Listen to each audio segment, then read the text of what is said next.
Hey, my name is Lucas. And my name is Jacob. The Bro Show Podcast. Welcome back to the Bra Show. Hi. It's a wonderful night at 7 o'clock. This is another night episode. Yes. We've the done Bro this before. Show After Dark. It actually isn't dark yet, but can we just talk about how it's getting darker and darker, earlier and earlier every day that passes? Yeah, it's sad. I remember when it used to be bright out at 9 o'clock at night, and now it's pitch black outside when it's 9 o'clock. When it gets to start being dark at 5, like, why do we even do that as a society? Like, I know it's like but also we have the time change that adds to it. It's just Daylight savings started because of farmers. But I've heard people say that it's not needed anymore. And also, like, I'm all for farmers. Like, they're obviously so important. They give us food and stuff. But, like, can't they just adjust their time schedule? No. Why is it cutting into my life when I'm an influencer? So I just know that I heard people say it's not needed, but I don't know. I mean, it isn't, because can't they just set their iPhone alarm clocks for 1 hour earlier? Like, for their alarm clock when they wake up. Again, why are we relying on this made-up time? I could just wake up earlier and treat 5 o'clock like it's 9 o'clock. Oh my God, I'm actually not following the time change this year. We're the dumb ones.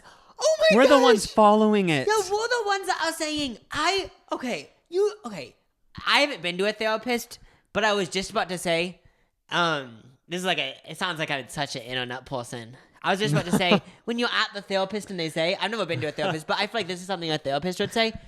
Your problems that you're experiencing right now, you are creating them. You just need to help yourself and make yourself a better life. I'm creating the problem of complaining about it's getting dark earlier. Well, we could just get up earlier. I could just wake up at your 4 ass o'clock up. And then go to bed at. But Oh the my thing about it is God. that does solve the problem, but it also doesn't other way because I think the days are shorter during the winter, just in general. So so it actually doesn't work. Yeah, but I can't. I just never. I actually saw a tweet the other day. Someone retweeted it. It was like this photo that said, like, you don't want to hear this, but 90% of the problems in your life, toxicity, drama, everything is your own doing. It said, wake up and fix it. So it's kind of just like you control your thoughts. Well, it's sort of In a just, way, I think I guess. it's saying, like, obviously there are some things that happen to you where, like, you can't control it, but it's same for the most part, like, you're just blown out of proportion. It's like your whole family died. It's like, move on. I'm just kidding. Get that with like some things because when you're stressed about something, but then when it happens, it means nothing. Oh, So you just yeah. make Like stuff up in your head, there's been so basically. many times where I've built up stuff like this huge thing, and then in reality, it's like, that wasn't even an issue. Okay, like for example, like I went to the doctor last week and I was like thinking, okay, so I'm gonna go. Wait, this sounds. I feel like someone's gonna like diagnose me with something. You were scared to go to the doctor? Don't diagnose me with something, please. But I was thinking, okay, so I'm gonna go up to the desk and it's like, oh yeah, it's for Jacob Cruikshank. But like, why was I even thinking about that? Oh, you were like scared of like the interaction with the front desk person? What I was saying is that I was thinking about that the day before. Oh, that's funny. Planning how to like it's so funny because like from their point of view, like they don't even care. Even if you said it in the weirdest way, like they wouldn't care. They give zero shits. Yeah, they just like want to find out who it is so they can get the appointment going. I know they're just trying to walk and make a buck. Yeah, they aren't like analyzing your every move. Yeah, that's funny though. But like, sometimes but yeah, that happens to me too. You just blow something out of proportion. Have we talked about this on the podcast? The 2 types of narcissism.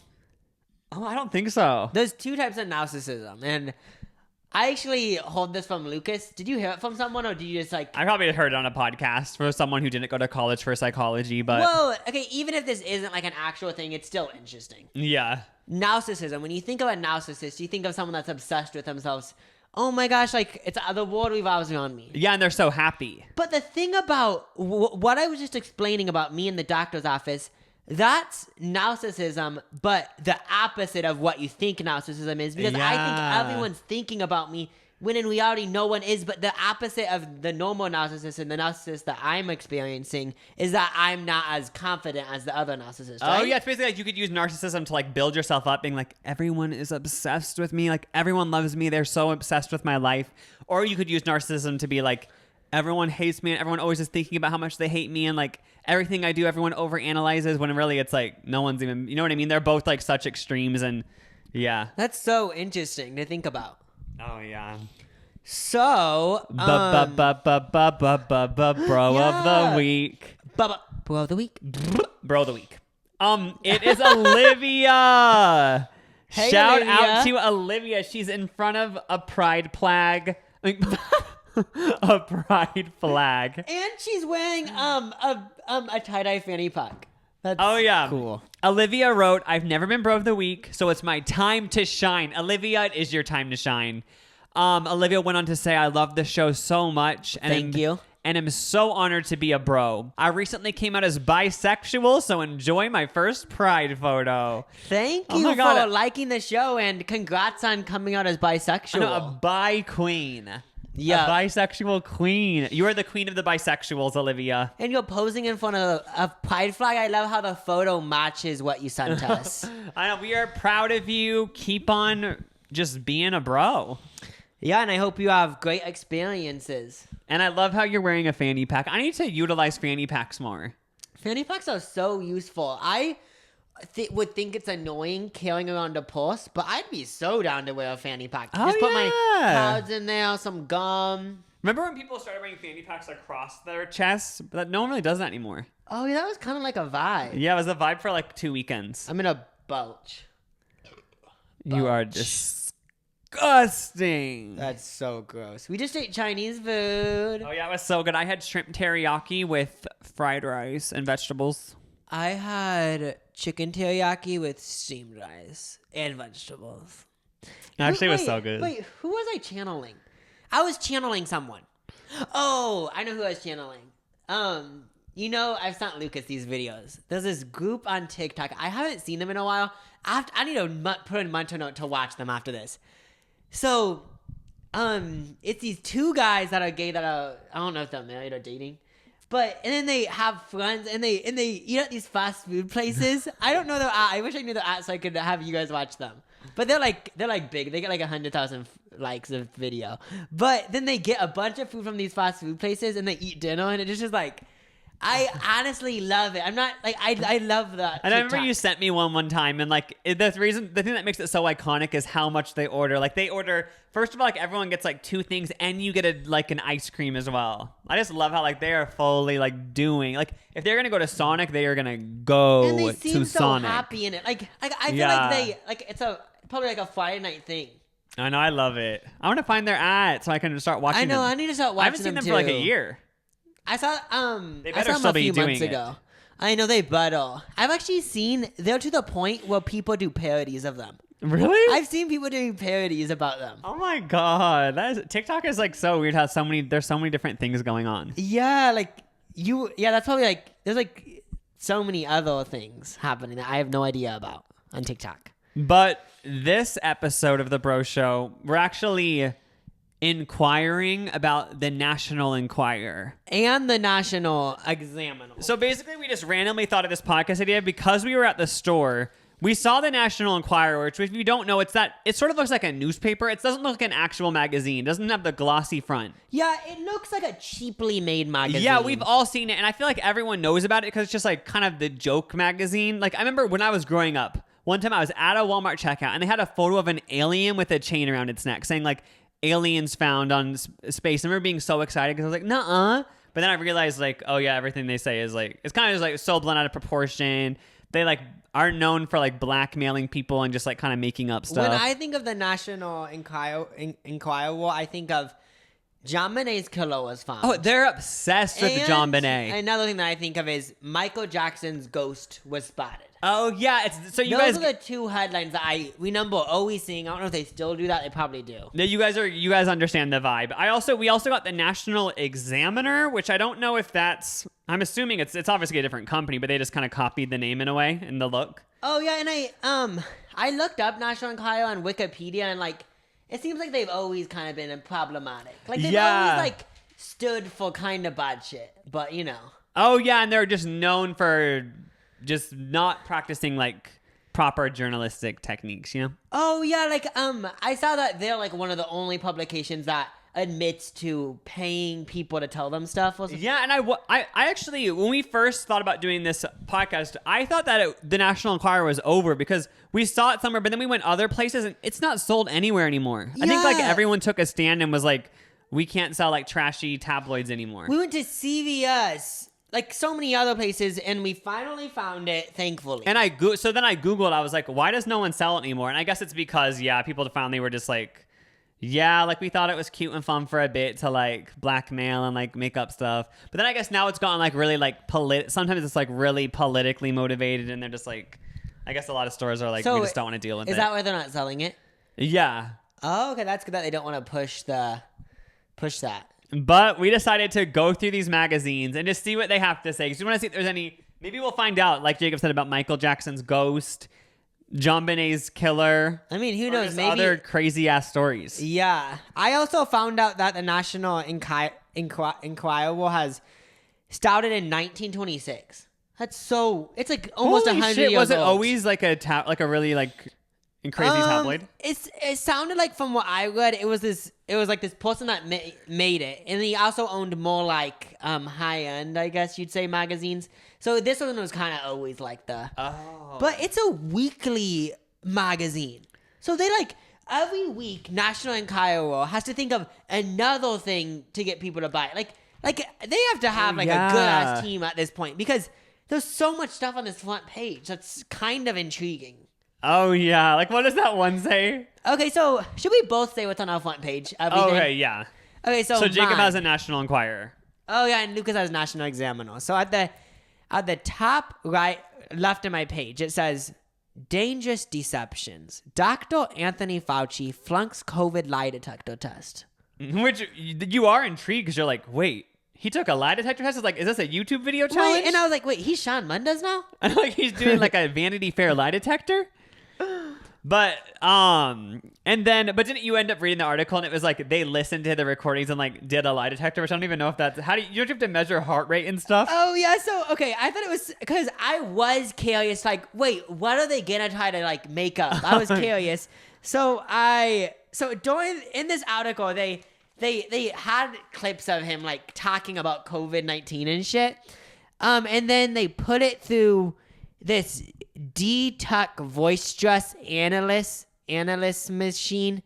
And I guess apparently he's told lies. And a quote from the person that ran it, he said, he was flat out lying. Oh my God. I thought it was funny because I thought lie detectors test, like you said, went off heart rate and stuff. I mean, I guess they just probably ran it to like an app or something. Yeah, so it was totally clickbait. Like, how can you trust that? Oh yeah, looking at my front of my page, I don't even know if the National Examiner is in the same category as the National Enquirer, because my one, I just assumed it would be in the same vein as National Enquirer, but for the most part, like there was nothing like really mean inside of it. Like it kind of was just like a nostalgia magazine, like, oh, remember that guy from the movies in the 1960s? Like, he's married to this girl now. Like, it was sort of... I think the National Examiner, if I had to guess, is trying to be like a nice version of the National Enquirer. Oh, so like, what are these celebrities that you remember from your childhood doing now? What does the cover say? But then again, after... I just said that, but now I'm looking at the cover and it says, Country Legends Hidden Scandals. And one of them literally, it's accusing someone of being a wife beater, saying someone drank themselves to death. It literally says a country star started a forest wildfire. Oh, yeah, I don't know if that is a good magazine. Yeah, so I must not have looked too closely, unfortunately. Something else that my cover says is Tom Cruise Scientology dossier stolen. I didn't know what dossier meant, but it just means documents and shit. And the story about that is I read it, and Tom Cruise was filming this movie in Europe, and he had his vehicle parked somewhere and it had his phone and laptop in it. And someone stole the vehicle and then they found the vehicle. Tom Cruise teams did. And the computer and the phone were gone. So now he's so terrified that... Obviously that was so he could hide stuff about Scientology. No, he's scared that they're going to leak it now. So someone stole the laptop. I thought the story was Tom Cruise went and swooped and stole the laptop so no one could find the Scientology stuff on it. No, someone stole his laptop and phone. So now... if this story is real, I have no idea. But apparently he's scared that the Scientology. Oh yeah, just a disclaimer as we go through these stories, like we're just kind of taking these all as fiction. Oh yes, like when I just said like, who knows if that happened? Like I'm just kind of just like treating it like a joke, you know? Oh yeah. And then also the big part of my magazine of the cover is Hollywood Heartbreak.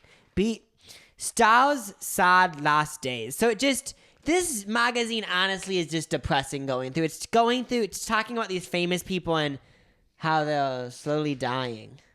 Wow. Yeah, it's sad. So you guys get ready for the next 45 minutes of this. When's the last time you got rewarded for brushing your teeth? With Quip's Smart Electric Toothbrush, good habits can earn you great perks like free products, gift cards, and more. You've probably heard people talk about Quip a million times, but this is something brand new that rewards you and your mouth. The Quip Smart Brush for adults and kids connects to the Quip app with Bluetooth.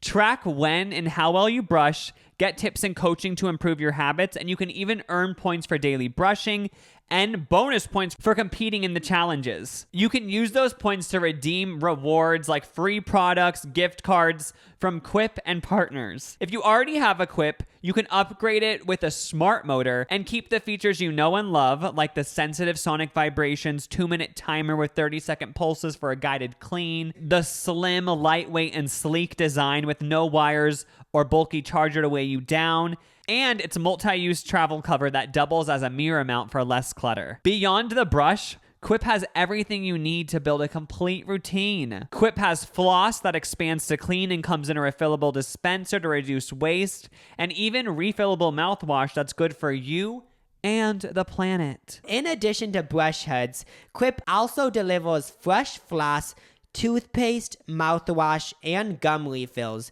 every 3 months from $5. Shipping is free so you can save money and skip the hustle and bustle of in-store shopping.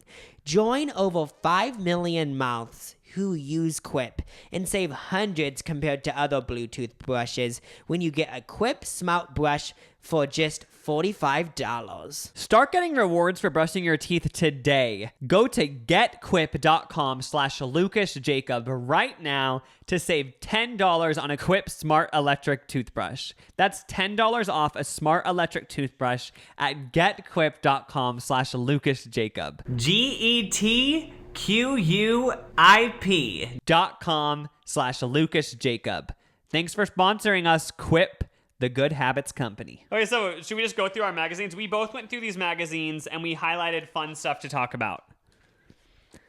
So first of all, my first few pages, I think the reason why I thought mine was nice is because like mine just goes about Bette Midler and it's like, oh, look at all these movies Bette Midler's been in. And it shows like all the highlights of her career and it says nice things. So I'm like, oh yeah? Okay, cute. And then you flip the page. Isn't Hocus Pocus 2 coming out? Wait, is she part of Hocus Pocus? Yeah.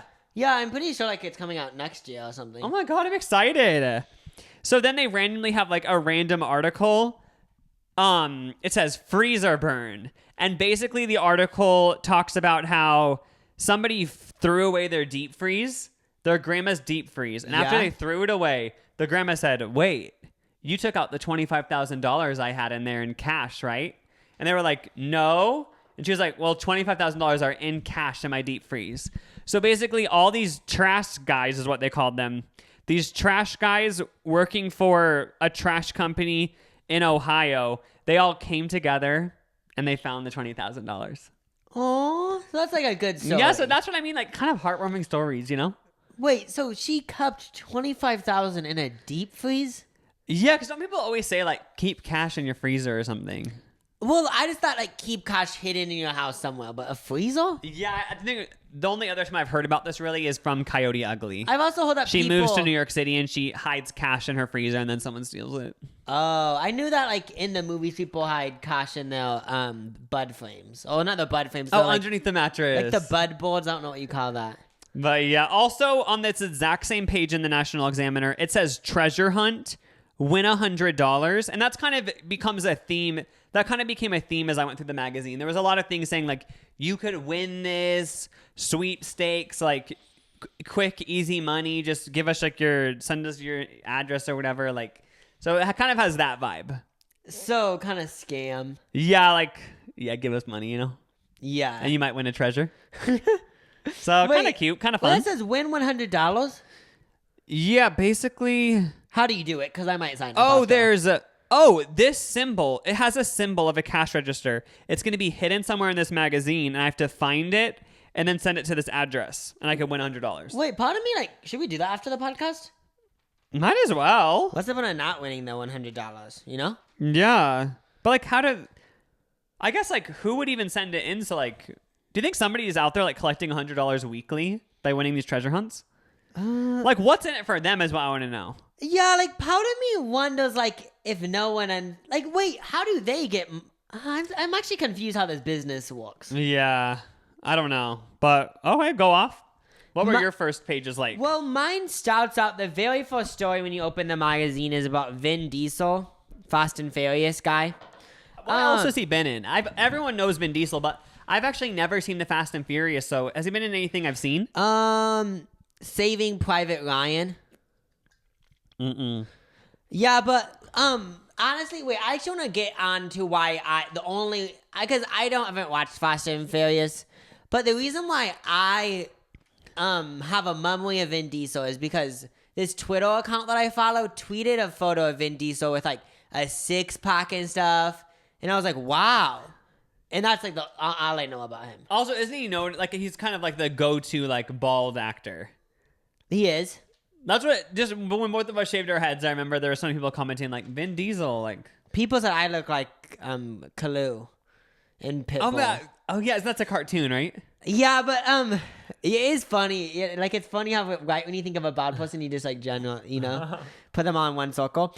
But basically, the first thing about Vin Diesel is he's gaining weight. This is a direct quote from National Enquirer where it says, Fast and Furious tough guy Vin Diesel is showing his soft side, and it ain't pretty. Right when I got into this magazine, I was like loaded with negativity. Yeah, like, so very first page, just straight up bullying. yeah, just like fat shaming him basically. Oh and then my God. Okay, I'm just gonna read these quotes because I thought they were funny in a way that how mean it is just we have to laugh. Funny at in it. a shocking way, like, wait, what is going on? So, for his ripped physique has bloomed from hard body into loud body.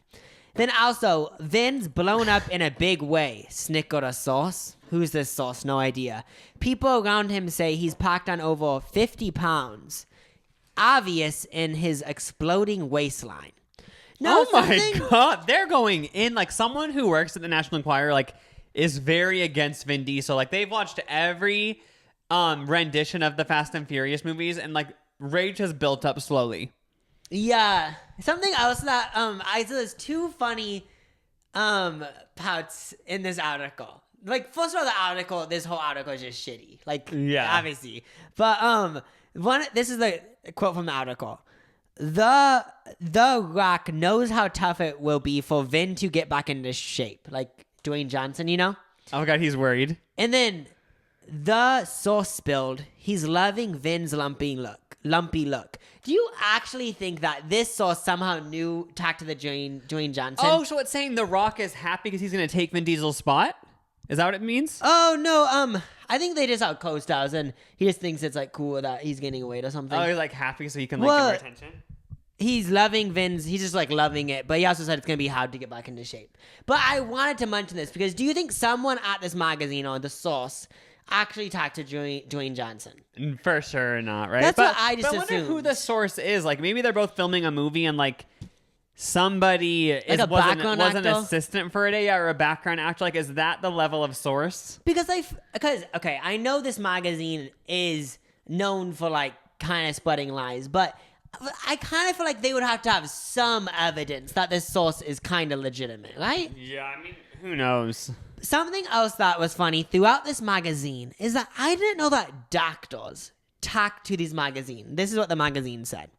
He easily weighs 260 pounds or more, and that's a dangerous place to be, warned nutrition expert Dr. Gabe Markin, who has not treated the actor. Now, I was wondering, like, wait, is this an actual doctor? So I Googled him, and he has a Wikipedia page, and, like, he went to Harvard and shit, apparently. So, And he just talks to the National Enquirer on the like, side. how much does he get paid to say this? I just thought that, like, people would look down upon him if he talked to the National Enquirer. Maybe they, like, clickbaited him into doing the interview. They're like, we want to do, like, a little section about, like, how to eat healthy. And then they randomly said, like, what do you think about this weight? And then he just, like, gave his opinion or something. Maybe, like, this is owned by a, like, it's in a same... Like, it's owned by a health magazine or something, and they interviewed for the health magazine, but they also, in the contract, it said they could use him for this. I don't know. No idea. But I thought it was curious because in this other story about Johnny Depp, which is just a story I don't even know if I want to talk about. It's about he punches wows because he's mad at his wife and stuff, apparently. But this one also cites a doctor. It says... Beverly Hills dermatologist to the stars, Dr. Boris Zaks ruled out a skin condition as the cause. The hands... Yeah, so basically I thought it was interesting Wait, that... a skin condition might have caused Johnny Depp's rage? No, they were like using that as like, oh, he for sure punched a while. It wasn't I get it now. a skin condition. But I didn't search it, but I'm so curious as to like how these... Because... If this doctor is actually a dermatologist to the stars, if I was Jennifer Lopez, wouldn't I not want to go to her anymore? Oh, because it's like, you're just going to talk to National Enquirer? Or him. But yeah, wouldn't I just be like, oh, you're going to expose every skin concern that I have to them? Yeah. So I just realized like the whole point of the podcast was us being like, these magazines are crazy, but now we're just spreading the stories. Oh, I guess, yeah, we're just spreading the... Well, you guys get what we mean. Oh, We said yeah. like... But yeah, so I just... don't understand this whole doctor thing. That is interesting. I wouldn't expect anyone who like spent the time to go to medical school and like get such a high education to like mess around with talking to the Enquirer. Well, you know? I just kind of thought it would tarnish their reputation. Yeah, like imagine even if I was just getting a physical, like a random physical, like, and I saw like on the front desk or something that said like as seen in the National Enquirer, I'd just be like, no, I just don't like it. Yeah, and like they don't even have to be a doctor to the celebrity. So like to the faint celebrities or whatever they say. Like even if I went to a regular doctor in Minnesota, that just would be weird if they talked to the National Enquirer because I feel like I don't know. It's such a weird. It's bad magazine, so I feel like yeah, for sure. Weird. Then in the National Examiner, the magazine I looked through, they actually had a Dear Tony section. I guess he's America's top psychic healer. Wait, can we call him? Does he have a phone number? Wait, does he? Oh, we can actually. What's a psychic healer? You by can the way? email him, and you can send in a letter if you want. Oh, okay. But what'd you say? A psychic healer? I guess I don't know. He just helps you with like trauma through psychic. Yeah, abilities? basically like people send in stuff, and he just has an answer for them. Like somebody wrote in saying, they're having eye surgery and they're like having complications with their eye surgery. So they're like, what do I do? Like psychic. And he wrote, eye problems come from not liking what you see in your past, present, or future. So he said, I would like to make some magical healing happen. Wait, what's the other one? Because I want to hear another one. Another one is, I almost lost my daughter to drugs. She doesn't put herself in a trance anymore and accepts living in a human world.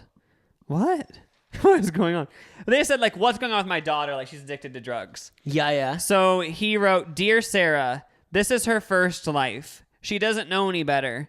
So the dark side took over her free will. It was karma. And as you say, it woke her up to the rules of a better life. So yeah, he just has like a... So she's on her first life? I guess. I would be interested to talk to a psychic just to know what life I'm on. I don't know, I've never heard a psychic go this in depth. I actually do want to do... That'd be cool doing a reading and just hearing what he has to say. Yeah, because, okay, we've talked about this so many times, I feel like, but I've gone to one psychic, but I do want to just... Like, I will take it with a grain of salt, but I just want to know, like, what life am I on? Like, in a past life, was I stuck under a ship? Also, I just want to know. Also, you know how you forgot your Bitcoin password? Maybe they know. No, that someone asked him. They said not about that, but they said, I can't find my wedding ring, and he wrote, what? Oh, he wrote, as I looked through your thing or whatever, I saw a chest of drawers. and a painting of fruit and flowers. Then it all went cold. I hope those clues help you find the ring. So wait. If you were that guy, what would you be thinking? I guess you would just think like, oh, they're in the chest of drawers where like it's in a cold room by the fruit. I don't know, but like maybe he would give you some sort of hint that would be you'd be like, oh my God, now that you talked about penguins or whatever, like now I remember the password to my Bitcoin, and then you'd be able to be a millionaire. But a millionaire. But asking a psychic, that sounds like getting into a rabbit hole. Like if I was at the psychic or talking to a psychic on the phone and I said, okay, like I lost my Bitcoin password. I had like $100, and they're like, is there any way that you could tell me it? I feel like they would drag it onto multiple sessions just to get my money. Oh yeah, they would say, I was just about to find it out, but like I won't know again for a week. Oh, be like, okay, you have to buy this crystal, so then I'm going to tell you. Because you need that crystal in your life to help you or something. There also is just like a little quote in this psychic section that says, some people are too tired to give you a smile, so give them one of yours. Oh, that's nice. I like that. Yeah, don't be mad at people for being not smiling. Use your energy to smile back. I see on that same paper you have a star sign thing. Oh yeah, there's a horoscopes. P-Break? Should we see if the horoscopes match up? Because doesn't your one have a horoscope too? Wait, okay, yeah, mine has horoscopes too, and I was actually curious if they match up. Yeah, like I want to know. Are they reading the same stars? But also like if I am gonna believe in astrology, I don't believe in this like this astrologist. Oh yeah, but they all should be looking at the same stars. I know, but maybe they aren't educated in astrology or something. Oh yeah, true. Okay, I'm trying to find it. It's somewhere in here. So you're a Virgo. Oh my God, there's also an ad that says, love, money, and health. Call now. For $1.99 a minute, you'll get a personal horoscope reading. Oh. Should we call? $2 a minute? I always wonder, for those $2 a minute things, how do they charge you? So if you just hang up? Wouldn't you probably have to do your credit card before? Oh, is that how they do it? That's what I'd assume. Where is it? There is a horoscope somewhere in here. Is this like pleasing to you guys? This is like an ASMR. Like, listen. And it, like, okay, so this is an ASMR. This would be the title. Staying at your grandma's house over the weekend, Sunday morning. I'm sure it's so close to it. Hey, Bun. Do you want any eggs or anything for breakfast? Something about like the flipping of the pages is calming. I'm actually getting serotonin or like the calmness comes forward. I'm sorry, guys. There's like 50 fucking pages. Sorry. Where the hell is the horoscope? Are you joking? Oh, should I just read my one? No, I need to find mine. Whether it takes 10 minutes, whether it takes 5 minutes, I'm gonna make the bros are waiting through town. That sounds like I was trying to be like one of those books, you know? Like, whether it takes 5 years or 5 minutes, I'm gonna love you till you die. You know, like that type of vibe. Okay.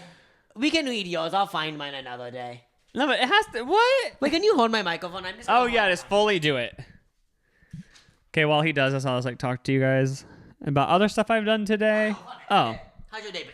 I'm so glad to have to get into that. HelloFresh is America's #1 meal kit, and you have to try it. HelloFresh's family-friendly menu is a big win for back-to-school season, with easy, delicious recipes for drama-free dinners. HelloFresh offers the flexibility you need to easily customize your order on the app within minutes. Easily change your delivery day, food preferences, and plan size, or skip a week whenever you need to. This week, we actually had HelloFresh. Our mom made it, and she made this meatloaf one with Brussels sprouts and potatoes, and the meatloaf had some gravy on it, and I ate so many Brussels sprouts and dipped it in the gravy, and it was delicious. It was quick, and it was easy, and it was a great meal. I loved the Brussels sprouts. Go to HelloFresh.com/broshow14 and use code BROSHOW14 for up to 14 free meals, including free shipping. That's HelloFresh.com/broshow14 and use code BROSHOW14.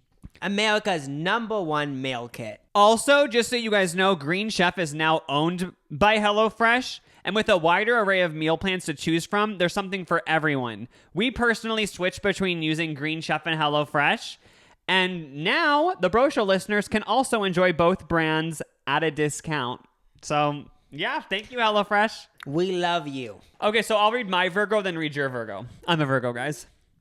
Okay, so according to the National Examiner, this is my Virgo horoscope for the week of September 20th. Take back your power as the Sun-Mars meetup leads you to financial freedom. Negotiate wisely, and you can't fail. A crafty character targets you Thursday. It's Thursday today. No one's targeted me, I don't think. Do you have any emails or anything? Remember, no is an answer enough. Later, love is starred. Romance at a checkout counter. What's that mean? Romance at a checkout counter? I'm leaving romance or getting it?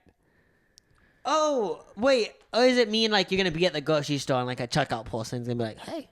Oh, maybe. I don't know. Did you went to the store today? Did anyone seem romantic? Like, did anyone seem like they were trying to put a footprint on you? Nope. Not that I noticed. Oh, okay. Okay, so what's your Virgo say? Let's see if they're similar. You may feel impatient these days, but hold yourself back from making rash decisions. Mercury retrograde. Yours didn't mention that. That's the most to be noted so far. Mercury retrograde is in full swing and can easily cause trouble. Lucky numbers: 3, 12, 30. Oh, cute. So, I mean, they aren't very similar, but maybe just, each astrologist pulls out something different. Yeah, I mean, maybe there's so many things happening in this week. So many vibes. Do you want to hear your Pisces?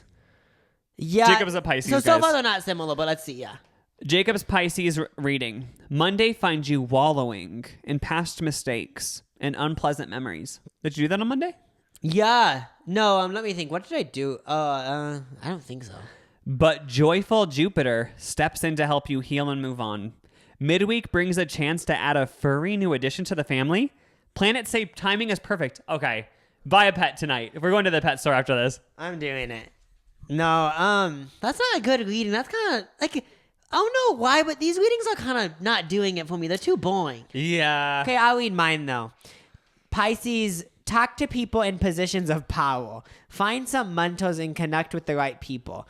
This is a week where great things could happen. Lucky numbers: 3, 9, 23. I did talk to Joe Biden this morning. Do you think anybody actually bought a pet because of the horoscope? How many people buy this a week? Someone has to. Don't you bet they were like, whatever, I guess I have to buy a pet, and then like they abandon it? Sad. Oh my gosh. Wait. Okay, there is a bunch of, this is like a psychic magazine. There's an ad for a psychic in it.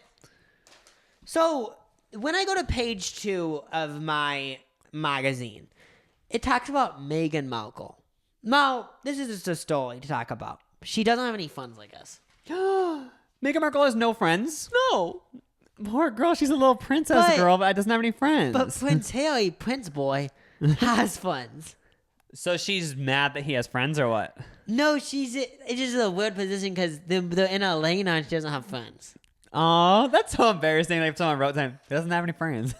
Well, like the princess girl doesn't have fun, but the prince boy does. Oh my god! So now what? Like, can't she just be friends with his friends? Well, she used to be friends with one of her co-stars, but they aren't anymore, I guess.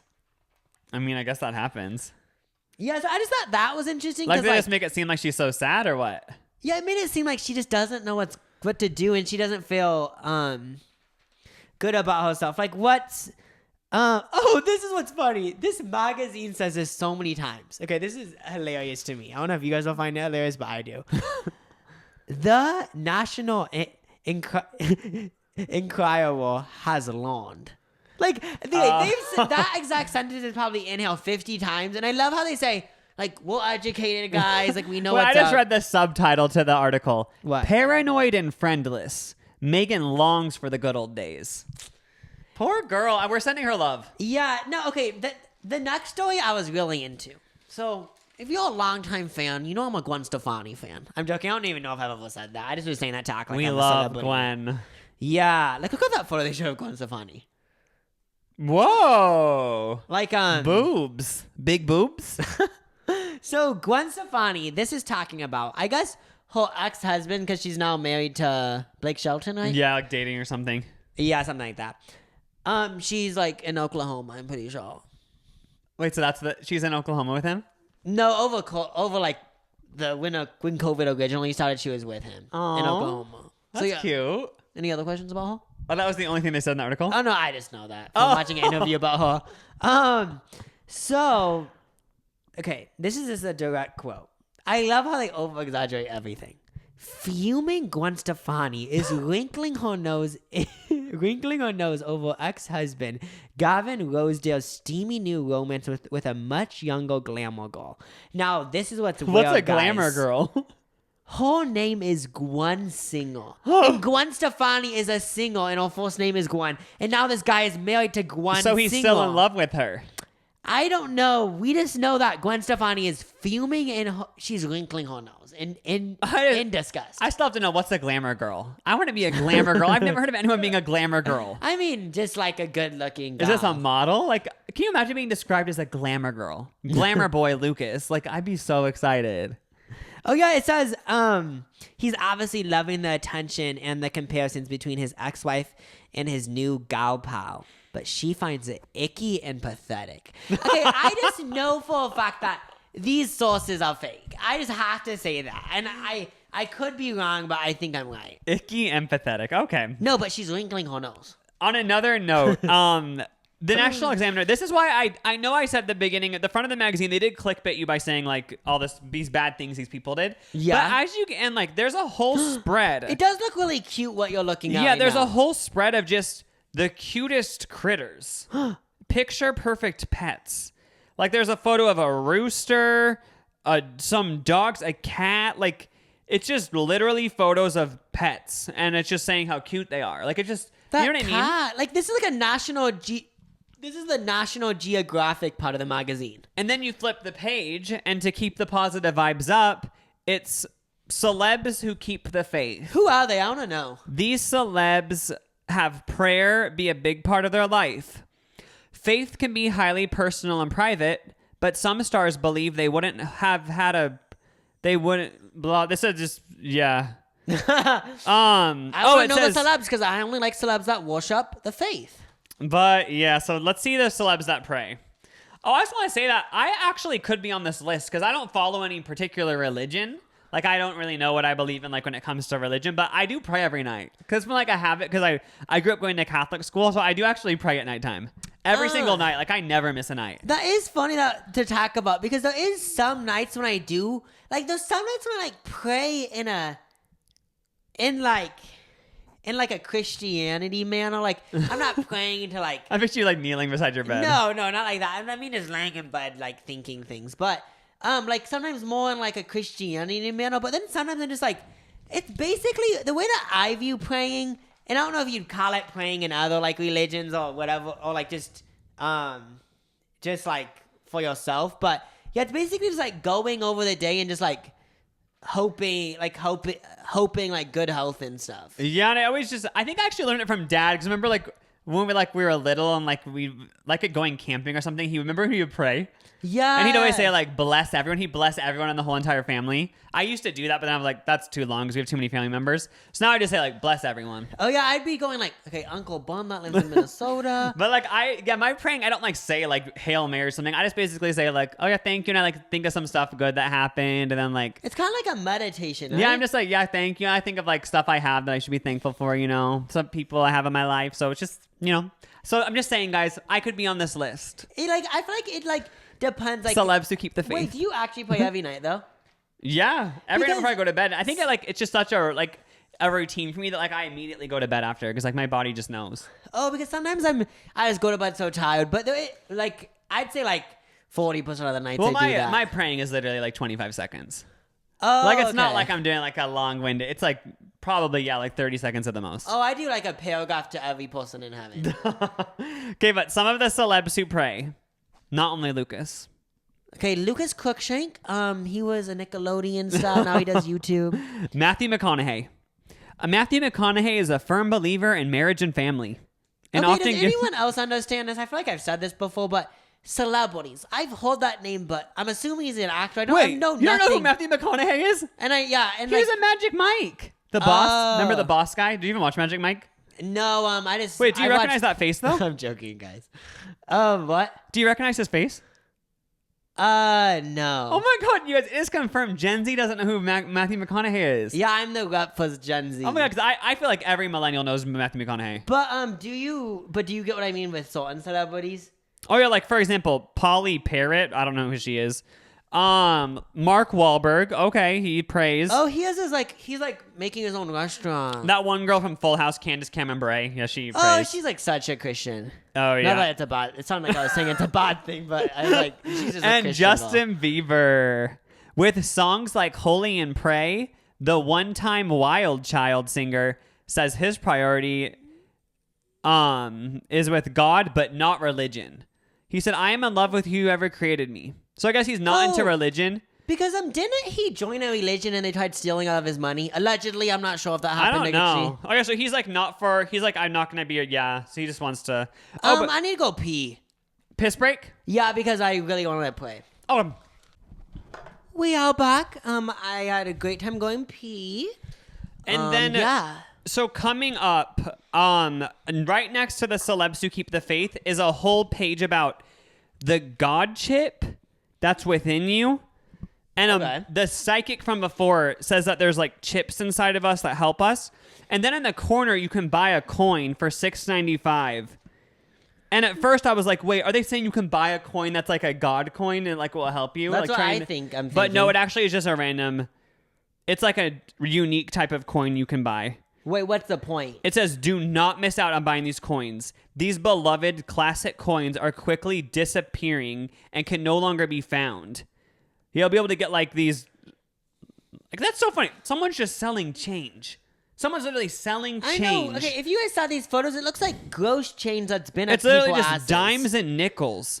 And they're saying, buy it. That's a good business. I want to start a business where I have change and just tell people it's special so they'll buy it for more money than it's worth. Yeah, okay. Lucas was telling me earlier about this other scam that was in his magazine that sounded like the best scam ever. Like, what I mean by that is, like, I feel like people would fall for it. And I'm not saying scam. Oh my God, that's coming up. Should I just get into it? Just go into it right now because I thought it was such an interesting way because I feel like people would fall for it. So basically, this is the title, which obviously enthralled me, and it will enthrall you too.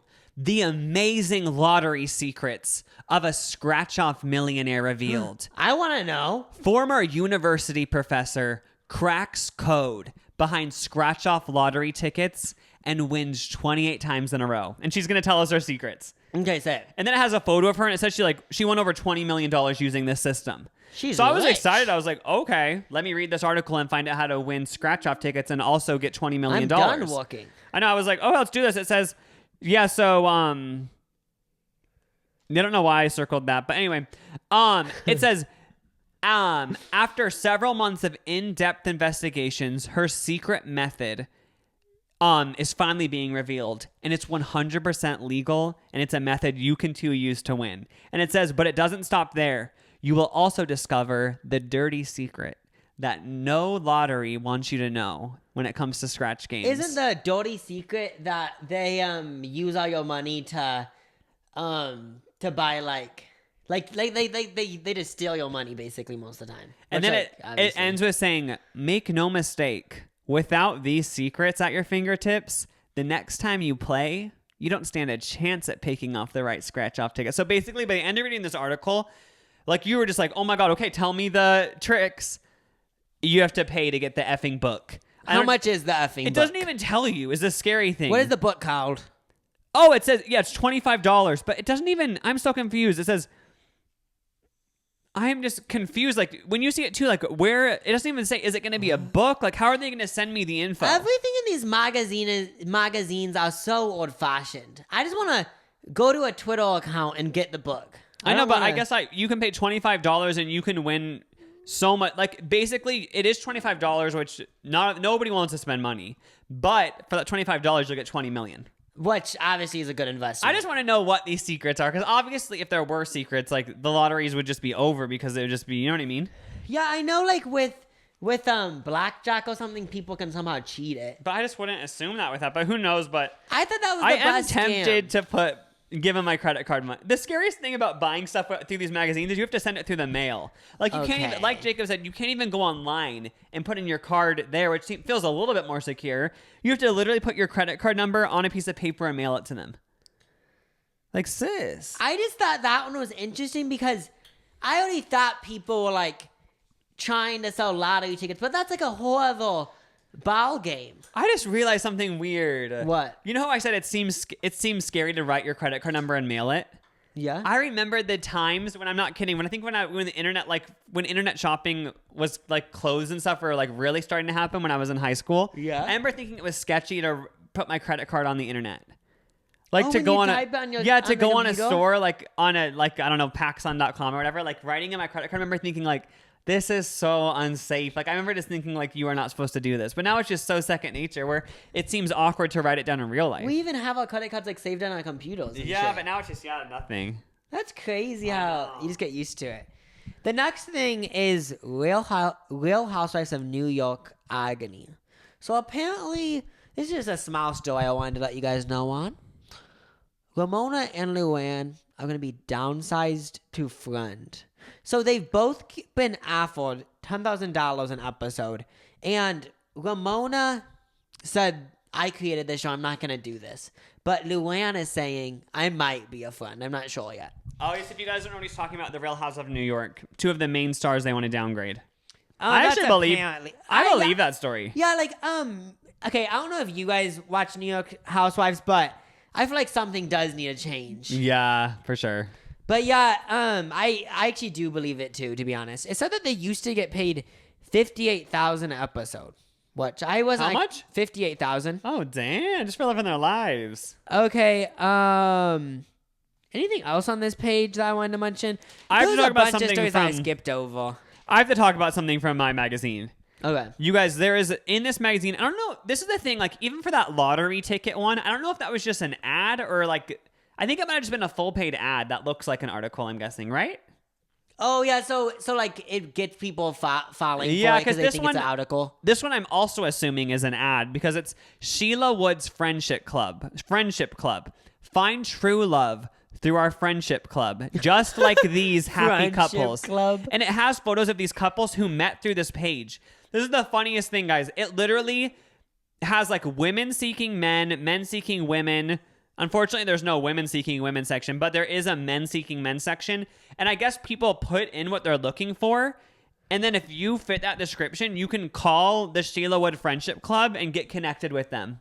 Isn't that funny? Like, they're not even using it's not a website. It's through this page. Well, I kind of feel like it's people like I don't think it's like a dating thing. I feel like it's more just like people go on there to sell their bodies and then people, you know, like and then they act like it's dating. Oh, or yeah. do you think it's actually for dating? Because I kind of thought it was like a prostitution thing.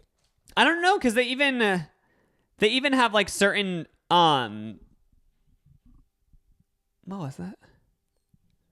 Anyway, There's someone a broke into thing my house. downstairs and more. What? But for the men seeking men one, for example, this is what they're looking for. If anyone out there's fitting this, if anyone out there fits this description, Get the National Examiner and type in your name so you can find your yeah, go level. to Sheila Wood's Friendship Club and I you might could be the one. date Let's this see. man. He lives in the USA. He doesn't give like a state or anything. But basically, he's looking for a mature-aged, slim, healthy, bit of a queen.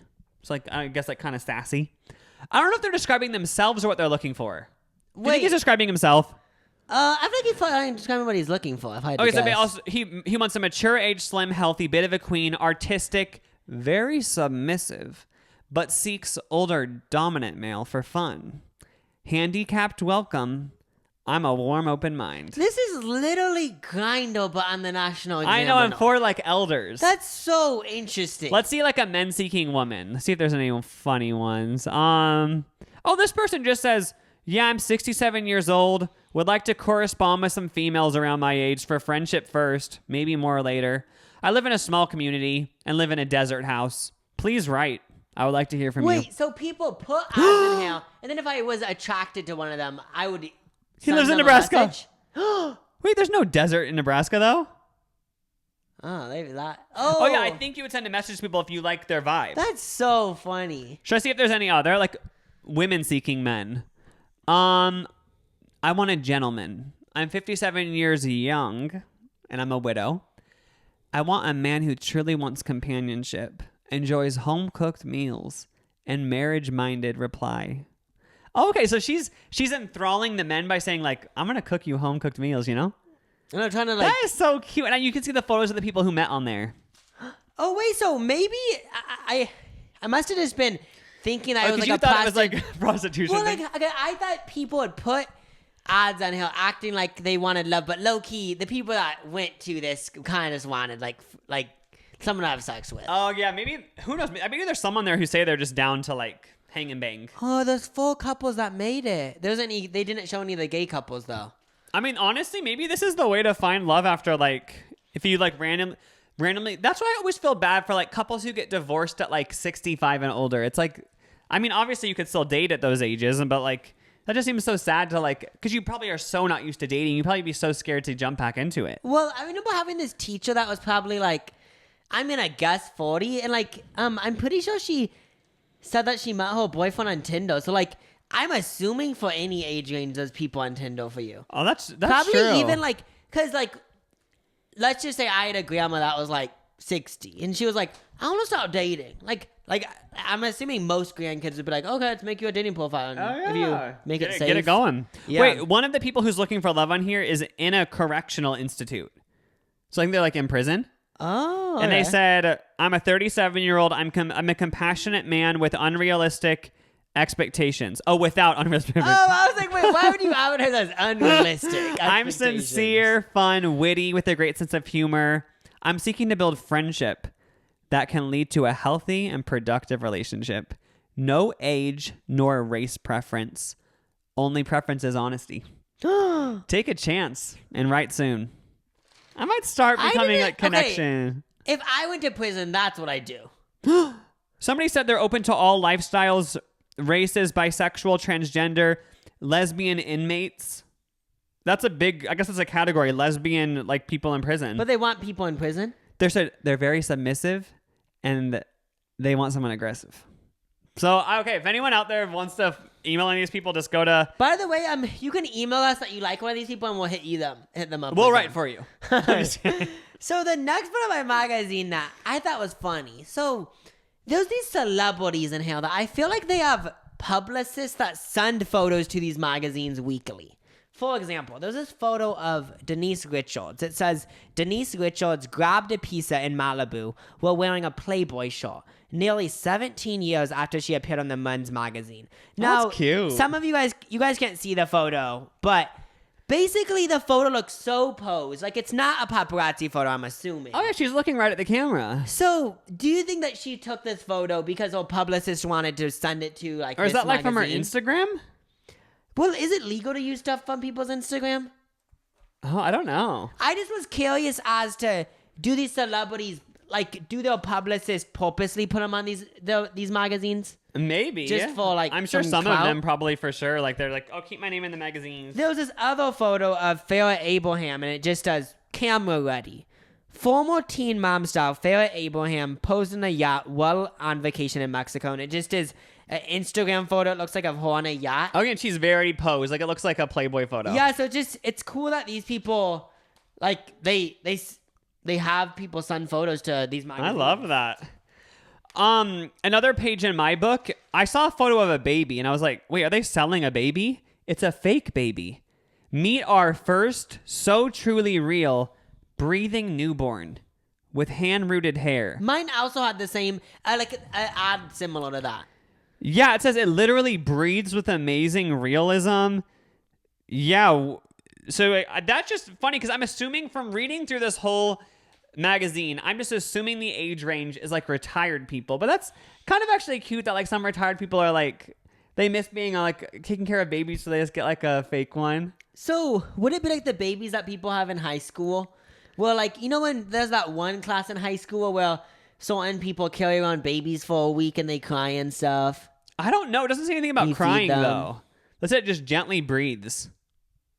Oh, If you were older, that would be annoying having a crying I have baby. heard about that whole like movement of what's it called? Like I forgot what they're called, but they're like really realistic baby dolls that people have. And I remember I talked about one of my videos once. Yeah. And it's not only like it's not like, you know, I said retired people might do it because they like want to take care of something. It's also people who just don't even want kids. They're just like, I guess like some moms get them because they're like, I just like how it's never gonna grow up, and like I'm never gonna have to pay for its college, and like it'd never be like mean, you know. Wait, so like, they just hold it when they're bored? Like, I think they just like want to be they want to take care of something, but they don't want the commitment of an actual kid. Tamagotchi. Oh my god, they should get a Tamagotchi. Yeah, but if you want a kid but you don't want to deal with the annoying ass things that they do, get a Tamagotchi. Okay, or maybe just like get The Sims. You know what I mean? Or just like start caring about yourself more. But they just want to like treat yourself. Some people are just born to take care. For real? Take care of others. I'm joking. It's time for job time. Another job that I wanted to mention. Elton John is known for having an oversized ego. Just a little job that I thought was... Oh, okay. They're throwing some shade. So this was an article about how apparently Ed Sheeran gave Elton John a gold penis. Wait, really? Yeah, and... Just for fun or what? I guess so. It's kind of cute and fun. Yeah, so I thought I like how every now and then, what I saw through this magazine is that it's really all over the place. There's an article that's really negative, hating, and then the next article is like, you should love one another. There isn't an article about that, but like you get what I'm saying? Like each article is like getting a different emotion. They're like trying to have positive articles in there when like the very first page they just completely bullied Vin Diesel. You know? Yeah, but it's like, wait, so where's this niceness coming from? Oh yeah. And now the thing. Okay, and if this is true, well, I'm happy for them. But ABBA might be taking over Celine Dion's Las Vegas spot. Why can't they both have one? Oh my god, I didn't even think about that. Is that why ABBA's coming back because they want to do a Las Vegas? How are they not in Las Vegas yet? That'd be the most amazing show to go to on the Strip. I know Dancing Queen, Money, just every song of theirs. Mamma Mia. But yeah, well, I don't even know if this is true, but I guess this article is claiming that they might take and it shows like placing. It's so funny because it shows a photo of Celine Dion all sad. What's the text say? Oh, and it shows Celine Dion outside and it says, "You can't kick me out of Vegas" with an exclamation mark. It's like, can't they both just have shows? No, because there's only a certain amount of spots. Because Celine Dion, like, she needs a show too. You know what I mean? Yeah. How long has she been in Vegas for? Do you know? I don't know, but we've already talked about it, but I do want to see her. But okay, you flip the page from the baby thing in my book, and then you get to one all about how you should be prepared for a will. It says, make sure your wishes are carried out after you're gone. I heard that you can write your will on a napkin and it counts. How they know? You wrote it, though. So I heard somewhere that so I could write on a napkin, give my money to this person, and I would just keep it in my backpack. And apparently that can actually be used in court. But what if someone just fake wrote that when they're from their rich dad? Maybe you could have some proof. I don't know. Oh my God. Well, they do handwriting samples probably or something. Oh, yeah. But was your magazine all over the place? Like, the one pro that I'm going to give my magazine is that, honestly, you're getting everything out of this 30-page magazine. Now I'm on a page about murder mysteries. I didn't read it because I didn't want to. They keep you entertained. Yeah, and then also there's this little story about this guy who was charged with keeping a stolen horse in his bedroom. And if I remember correctly, he got a horse and he brought it into his bedroom, and now he's getting charged. It was a 6,500 horse. Yeah. Okay. So what just happened to me? I was like, okay, if there's one thing we could say about these magazines, yes, they blackmail people. Yes, they spread lies. But they do keep you entertained. Yeah, I'm just kidding. We can't. A murder mystery? I'm just saying they do keep the content varied. I have to critique my National Examiner magazine because there were some articles, but I swear most of it was just ads. I think you're kind of just buying a catalog of ads. If I'm being honest. There was like 40% of mine that were ads. Yeah, like even how I said some of the articles were disguised and there was really just an ad. Yeah, okay, do any of your guys' grandparents or stuff read this? Because I want to know who buys this. Obviously, people buy it because it's in stores.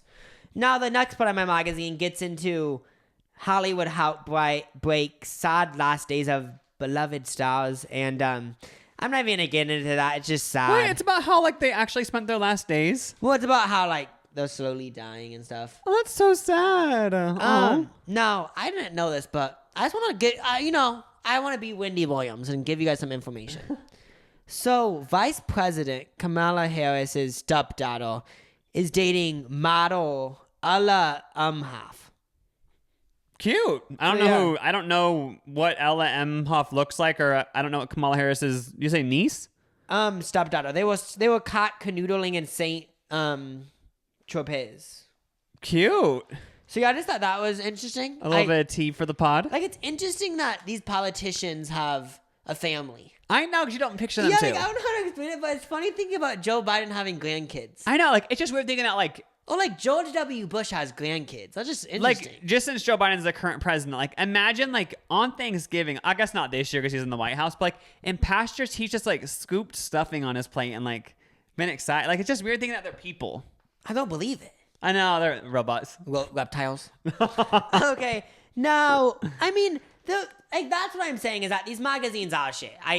They for sure out, but there's some interesting stories like, I guess this person, Michael Jordan's back sores are going for action for $500 that he wore. You know what I realized? What these have the same energy as? What? You know when you go on those sketchy websites, not like sketchy, but kind of like trashy websites, I guess you'd say, and they have those ads at the bottom that are the most clickbait titles, like 17 celebrities who don't realize they aren't famous anymore. Like, these celebrities look horrible now. Like, that's the exact same energy. Well, it's kind of, the same energy as this YouTube channel that I used to watch, Nikki Swift.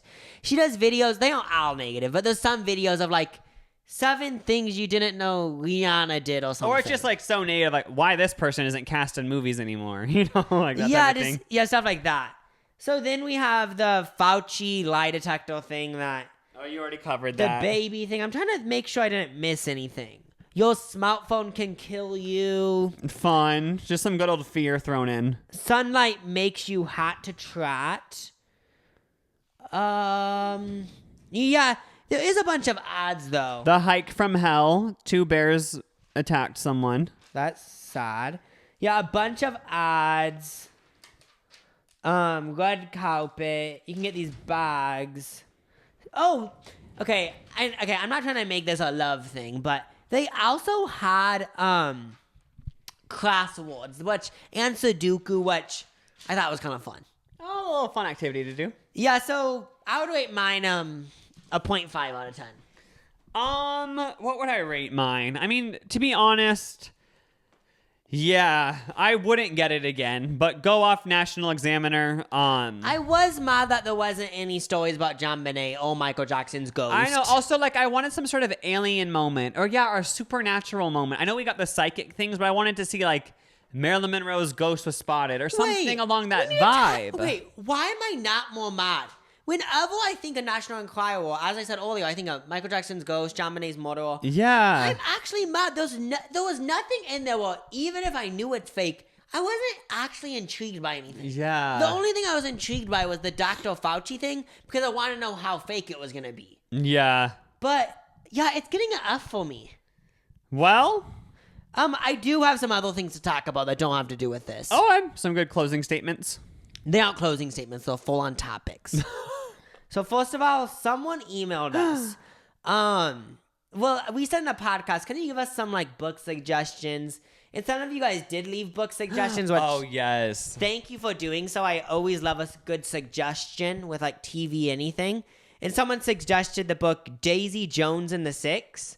And I read the full book, and if you're watching the person that suggested it, it's a really good book. Oh my God. Jacob read it. I'm halfway through it. It's honestly so good. You guys have to read Daisy Jones and the Six. It's about a rock band in the 70s, I think, or 60s. Yeah, early 70s. Yeah, somewhere in the 70s. I think Drug even the abuse, 80s. alcohol, like Yes. just how it used to be back then. It's like, it's a novel, but it also it's interesting. Yeah, whenever I'm reading it, I feel like I'm living, in the 70s. I'm doing coke every day, and I'm in a band, and we're doing so good. We're on the rise. There's cheating, drinking, pill popping. It's just a fun time. It's one of those books where I actually just loved, like I kept wanting to read it. Yes. It wasn't like I forced myself to read it. And also, for anyone that's part of this book club, it was part of Reese Witherspoon's book club. Really? So oh my God, is this book new?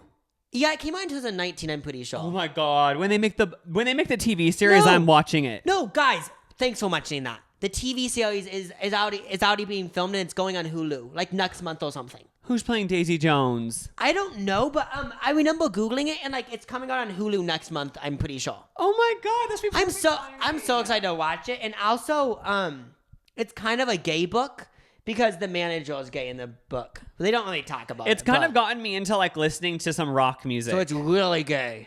Like, because I've been into the vibe of reading it. Like, I've recently added to my iPhone, I Don't Want to Miss a Thing by Aerosmith. That's from literally 1998, so nowhere close to 1970, but it kind of just gives me the vibe of the book. How Do you does know that song? go again? It's like, I could stay awake just to see you dreaming. Play like a second. Let me get demonetized. If you like a second, I feel like that. Oh yeah. Oh, like I was like, I like need to listen to this music more. And then I also added. It reminds me too much of weddings. Weddings Oh, not but bad. I I just mean I don't know if I want to listen to that. And then I music all also day. downloaded Summer of '69 by Bryan Adams, which is from '84, so kind of that era. And I can't listen to Summer of '69. It gives me this weird energy. Like I had a dream once about that song. About that song. So you're talking about that song that goes like Summer of '69. That song is so good. Like, Yeah. it's a bop, obviously. But I had this dream where that was playing in the background of my dream. I actually told you about this, but I'll just tell the podcast it. I don't know if I have talked about it, but it was this dream where I realized that the best summer of my life was over. I don't know if it was present day or what. And I was like, that sucks that it's over. I'll never be in love or something. And now when I listen to that song, I actually just can't listen to it. That song, it like has deep roots for me because I did a whole jazz routine to it when I was like in 5th grade. My dance studio, we danced to it. What's your panic attack song? That's my panic attack song. I'm being lighthearted with panic attack. Mine would be Midnight City by M83. What's that band called? 3 something. Yeah, it's called Midnight City. Basically, I've never really heard it. I think like it's one of those songs where like everyone's heard it because it's been in commercials. Like I think it was in Calvin Klein commercials. Like it's like one of those, you know what I mean? Like you would know it if you heard it, but it's kind of an indie song. So basically, one year I was watching the Coachella live stream, and that song came on, and for some reason it just hit me, and it like made me feel so creepy. It made me feel like it's like gave bad vibes. Where like it was sort of the same thing that you said. Where like I felt like my life was over. I was like, because I was watching Coachella, I was like 22 or 23, and I was thinking like, yeah, I'm too old to ever go to Coachella. Like, it was so funny thinking that because, like, boo. I'm 22. You can go to Coachella, like, but I was thinking, like, yeah, I haven't even gone to Coachella yet. And, like, yeah, I haven't really lived my youth like how I probably should have. And, like, I just had this whole, like, that song made me have this whole entire existential crisis. Yeah, so, okay, like, was that a thing where you got shivers even? I remember, like, I just, like, felt, like, messed up. Because, okay, so I haven't listened to that song. The last time I listened to it was, like, I guess this is recently, like a month ago, and I actually skipped it. Like I tried listening, but 20 seconds and I skipped it. But you kind of have to just face those songs because I ended up listening to Midnight City and now I like it. You have to face it. Like, okay, I feel like we felt the same feeling, but I don't even know how to explain it. It's this feeling that just like makes me so like it actually makes me uncomfortable. It's yeah. Like I wish someone could somehow go in my brain and explain why, but I don't know. The dream was so vivid or something. I guess I could. Like it feels weird even thinking about the song. I could see how Summer of '69. I never had that effect with that song, but I could see like because when I listened to it the other day when I haven't heard that song in so long, and like it's just like it has the vibe of like such nostalgia. And he's saying how like everything's changed and like, but he's just kind of saying like back then like we had all these dreams and you guys all have moved on and. Yeah, like it's never gonna be. Over. Yeah, it just has the vibe like the best is already happened. Yeah, like for example, Shawn Mendes released a song called "Summer of Love."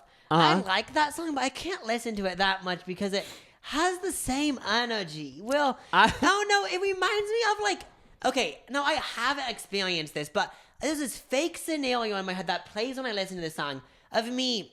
Let's say I fall in love last summer, and it's like, oh, like this is just so unrealistic, but it's like, oh, well, it's over now. Like, that's not even happened to me, but it's this weird energy that I just don't. I like that song, but it's. I like that song, but I can't listen to it that much because sometimes I don't like how he says "delicate daydream."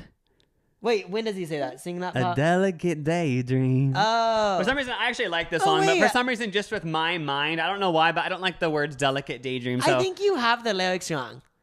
Does he not say delicate daydream? I think he said it felt like a daydream. No, I think he's literally. I know for a fact he says a delicate daydream. Funny. I actually like the song. I love Shawn Mendes, but for some reason, just because of my weird ass mind, I don't like the words delicate daydream. No, it just turns me off. Yeah, I heard the song one. I thought it said it was the summer of love. It felt like a daydream, but that should have been the lyrics. It was a. You just don't like how it sounds. I just don't like delicate daydream. It's not like it for some reason. Oh, okay. So it turned me off the whole song. So Daisy and the Six, I love that book, and it's the same author, Taylor Jane Rankins. I think I got that right. She also wrote Seven Husbands of Evelyn Hugo. Is that newer or older? That's older, I'm pretty sure. And people also recommended that. I'm reading that for sure after this. I get my books from the library, and it has like 50 hordes, so I probably won't be able to read it for a few months. But I'm also gonna read that, and like she's from that one book I read. She's such a good author. What I love about the books, it feels like we're doing an ad. But what I love about them is how they're written in interview format. So you get all the bandmates' points of views. Like sometimes I love how in the Daisy Jones and the Six, like someone will say a fact in the band, and then someone else in the band will like be like, that never happened. Oh yeah. Yeah, so basically you just hear little excerpts. I don't know how you say that, but yeah. Of people's interviews, which I like. That like I love the creativity that author put into literally making up this band. And this is kind of embarrassing to say, but I originally thought these interviews were real. For half the book, I thought so it's labeled as a novel, so I knew it wasn't 100% true, but I thought she labeled it as a novel because she interviewed this band, because I thought this band was real. and I thought she labeled it a novel because all of the pieces weren't aligning together. So she was just like, I don't know what's true and what's not, but I want to release this, so I'm just going to say it's a novel because I don't know what's true and what's not. But after diving deeper, and it's loosely based off. Isn't it just inspired by? It's inspired by Stevie Nicks. What's that Fleetwood band? Mac. Fleetwood Mac, and like, so it's kind of, I literally thought it was kind of real at first. You know what I love about how it kind of shows how like you never know the truth of anything, because like they all like recollect the events differently, you know? Yeah. There's so many sides to each. Yeah, because like the one girl's like, "Oh, this is how we wrote this one song," and the guy's like, "Yeah, that is not what happened at all." It's like we'll never know the truth. It's somewhere in between. Yeah, and then also, you just would never know. And it's such an interesting book, and it's such a good book that when I was done reading it, I could have cried. I didn't cry, but it was just so sweet and wholesome and sad. Please don't spoil anything. I won't. The next thing I want to bring up is someone commented on our last podcast. You know how we talked about Adam Levine, women over 40 love him, something along those lines. Julia commented this. I haven't read it for a few days, but she kind of went in depth, and I thought it was interesting. Oh, I'm down to hear her out. She said, okay, on the Maroon 5 phenomenon, I have a theory. Maroon 5 really got big with their 2002 album, Songs from Jane. For example, from that album, Sunday morning. Is that the She Will Be Loved album? Yeah, I think She Will Be Loved. You know that one album out that like we all know? Of that girl with like a guitar naked, I think? Yeah, I think. But yeah, that album. That was 20 years ago. And your theory claims women above 45 love Maroon 5. Whoa! They probably fell in love with Maroon 5 and Adam Levine in their 20s, so they've been standing him ever since. I predict we will see the same thing happen in about 20 years with women 45 plus who love the Jonas Brothers, because come on, their music is essentially the same. And Joe Jonas is just the second coming of Adam Levine. Okay, Joe Jonas, not Nick Jonas. Okay. Thank you for coming to my TED Talk. Now, I love this, Julia, because I love how you deep dove. Like, yeah, like, okay, I don't know. Was that their first album? Oh, I don't know if it was their first album, but that album, I'm assuming, was their like launching platform. Yeah. And that would make sense because people thought he was hot back then, and he's still hot. So they're obviously going to keep standing, like you said, Julia. That's crazy. But Jonas Brothers does have the same energy as Maroon 5. Like, I think I might have said on the last episode, Justin Bieber or Shawn Mendes would be a Maroon 5 thing. But for some reason, they don't have the Maroon 5 thing. I feel like Jonas Brothers has it. I don't know if it's because it's a band, I feel like Justin Bieber kind of could, but yeah. It's like a different... Not the same, though, It's like a different That's crazy, like, box, I people, guess. like, kind of, like, discredit Maroon 5 being like, oh, blah, blah, blah, like, I don't know what they say, but I feel like that's crazy that they debuted in 2002 and it's almost 2022 and they're still like thriving. Like their songs still do so good. Yeah, the like, songs on the radio, they get streams. yeah, everything. they sell out stadiums. Like, and it doesn't. When I think of Maroon 5, I don't think of like, you know, like if someone's been around for 20 years, you might think like legacy act or whatever, where they have like that vibe of like, you know what I mean? Like they're only relying on their past hits. Oh yeah, but that isn't the vibe with them. And even like people say like, yeah, like with some artists, like they say, oh, like their peak already happened, so whenever they release new music, it's not as good as their old music. Which I'm assuming people for sure think that with Maroon 5. But what I'm saying is like the new music still can become hits. Yeah. Even if people don't think it's as good as the other music. So Crazy. yeah, Julia, I love how you deep dove, and I feel like your theory for sure has back behind it. Like it has a thick back, thick ass. Yep, I agree. Yeah, please don't get whiplash. And, I mean, I don't even, I feel negative, but not that negative from the magazines. Oh, yeah, I feel like I did feel negative when we first got into it and you were talking about Vin Diesel's body type. But then I just kind of got used to it, yeah. I feel like once you get low, you stay there. Yeah. See? That's how it works, guys. Like, you are negative for one day, and then it's like... Your whole life's negative. Exactly. Before you know it, you lived a negative life. Yep. All because you bought one National Enquirer magazine. That's us. Starting next week, we're going to be the Negativity podcast, and we're going to just bring everyone's moods down, because why not bring everyone's moods even lower? I'm joking. Be up. Be up. Love you guys. Do stay uppers, happy. not Stay lowers. lit. Just joking. Don't do any drugs. Stay up. Stay good. Yep. Bye. Bye.